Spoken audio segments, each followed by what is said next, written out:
श्रद्धावान भक्तगणांनो, छत्रपती शिवाजी पेठ जत येथील अत्यंत जागृत व नवसाला पावणाऱ्या श्री मायाक्का देवी व श्री भाग्यवंती मातोश्रींच्या मंदिराचा जीर्णोद्धार सुरू आहे।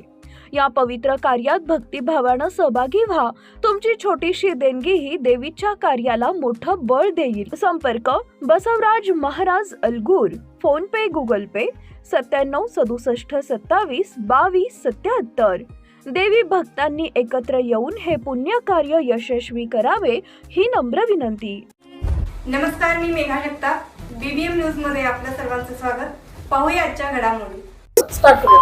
नमस्कार पुणेकरांनो, मी निवृत्त सेनानी कर्नल सुरेश पाटील आपल्याशी संवाद साधू इच्छितो। दोन विषय फार महत्त्वाचे आहेत असं आजच्या घटकेला मला वाटतं, कारण नवीन पिढीसाठी आपण काहीतरी चांगलं सुंदर आणि योग्य ते सोडलं पाहिजे। आजच्या घटकेला वाहतुकीचा फार मोठा प्रश्न आहे आणि ज्या पद्धतीने वाहतुकीच्या वरती तोडगा यांनी काय काढलाय, मेट्रो। आज जगामध्ये मेट्रो कुठे सुद्धा नाहीये, ज्या जिथे जिथे सगळीकडे LRT आहेत, लाईट रेल ट्रान्झिट त्याला म्हणतात, ज्याला ट्रॅम म्हणतो आपण। आणि आजच्या घटकेला चीनमध्ये ट्रॅम ही जमिनीवरून नुसते पट्टे ओढलेले असतात सेन्सॉरचे, त्याच्यावरून पळते, कुठेही बांधकाम नाही, चमच्यावर सुद्धा बांधकाम नाही, कुठे सुद्धा प्लॅटफॉर्म नाही। आणि आपल्याकडे एक्झॅक्टली उलट चाललेले आहेत, जिथून मेट्रो चालले त्याच्या दोन्ही बाजूला 50 मीटर 4 FSI दिलाय, म्हणजे जिथे एक बंगला होता तिथे एक कार आणि 2 स्कूटर होता, तिथे आता टावर यायला लागलेले आहेत। आणि ज्या पद्धतीने हे चाललेले हे सगळं चुकीचं आहे। तर माझी विनंती तुम्हाला ही आहे पत्रकार बंधूंनो, की आता इथून पुढे मेट्रो चालूनच देऊ नका, असं काहीतरी करा तर ते होणार आहे। आणि दुसरा विषय आहे, आणि आणखी मोहम्मद तुगलकी विषय यांनी हातात घेतलेला आहे। खडकवासला धरणापासून फुरसुंगीपर्यंत 32 किलोमीटरचा बोगदा काढतात। काय तो बोले आम्ही 1.5 ते 2 TMC पाणी वाचू। अरे तुम्हाला 1.5 ते 2 TMC पाणी मी देतो ना, तुम्ही मार्च ते जून महिन्यामध्ये हे 4 महिन्यामध्ये पाहिजे तेवढं तुम्ही त्याच्यातला 0.0001% आमच्या करदात्यांचे पैसे लावा तिथं, मला नको पैसे। आणि ती माती काढून शेतकऱ्यांना द्या, शेतकऱ्यांचं उत्पन्न चौपट होईल। आणि नुसतंच उत्पन्न चौपटच होणार नाही, अरे तुम्ही तो 32 किलोमीटरचा बोगद्यातला मलबा काढणारे तो टाकणार कुठं? आणि माझी तर विनंती ही आहे कमिशनरांना, अरे तुमचे जितके पण कालवे आहेत ना त्याच्या दोन्ही बाजूला रस्ते आहेत आणि ते रस्ते मोकळे करा ना 2 व्हीलरसाठी। 50% तुमचा ट्रॅफिकचा प्रॉब्लेम सॉल्व्ह होईल। आता खडकवासल्यापासून मी दररोज येताना बघत असतो की तो दोन्ही बाजूला भरपूर जागा आहे, आता तिथं कचरा पडायला लागला, अतिक्रमण व्हायला लागलेली आहेत आणि तुम्ही हाय त्याला बंद करताय। अरे काय मूर्खपणा चाललाय, काहीतरी विचार करा। आणि आपण जगभर विद्येचं माहेरघर ऑक्सफोर्ड ऑफ ईस्ट म्हणतो पुण्याला, आणि म्हणे इथं जे पिकतं ते जगभर विकलं जातं, आणि हे विकताय काय तुम्ही? अरे 100 टँकर पाणी विकतायत पुण्यात, माझ्यासारख्या ज्येष्ठांना लाज वाटायला पाहिजे।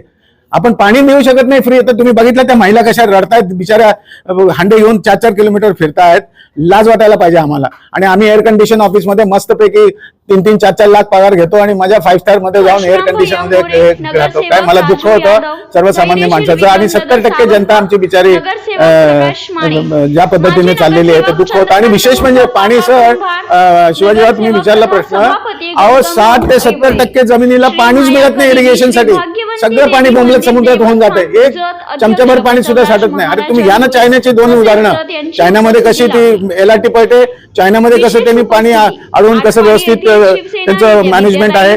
तर हे विषय तुम्ही उचलून घ्यावे आणि कमिशनरांना जाऊन प्रश्न विचारा, इरिगेशनच्या अधिकाऱ्यांना जाऊन प्रश्न विचारा, मेट्रोचा प्रश्न कमिशनरला विचारा, बोले और मेट्रो करा। अरे कसली घंटा मेट्रोचं जे प्लॅटफॉर्म आहेत 20-20 गुंठ्याचे प्लॅटफॉर्म बनवताय तुम्ही। मी आता कोर्टाच्या तिथे होतो, मगाशी कोर्टात येतो, अरे कोर्टाला लागून तुम्ही असं एवढं मोठं एकराचं तुम्ही प्लॅटफॉर्म बनवताय आणि त्याला वर चढायला जसे 5 स्टार हॉटेलमध्ये जिने असतात सरकते, काय चाललंय काय? आणि दुनियामध्ये काय चाललंय बघा ना रे बाबांनो।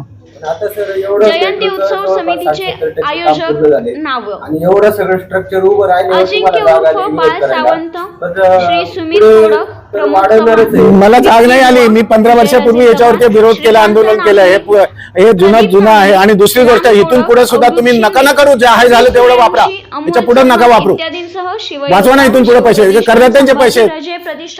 आमचे तर ऍट सोर्स पैसे कापले जातात, मला जे पण पेन्शन मिळते, मी रिटायर झालो तेव्हा मला 3000 पेन्शन होती मुंबईला, त्याच्यातल्या ऑन द स्पॉट तिथे पैसे कट होऊन जायचे। आता माहित नाही तुमच्यातले किती जण इन्कम टॅक्स देत आहेत, रक्तदान, सांस्कृतिक कार्यक्रम, टॅक्स पे करताय ना, ऍट सोर्स होतो का?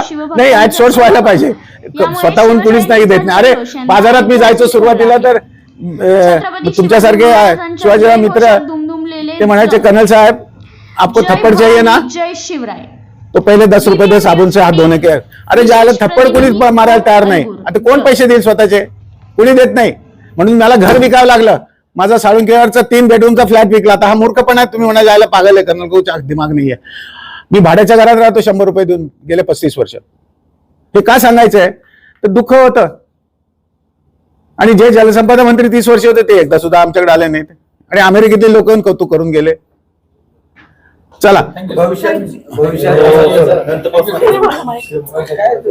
सर आपण दोघं सेपरेट बातमी आणि जाहिरातीसाठी आमच्या चॅनलला लाईक आणि सबस्क्राईब करा. धन्यवाद.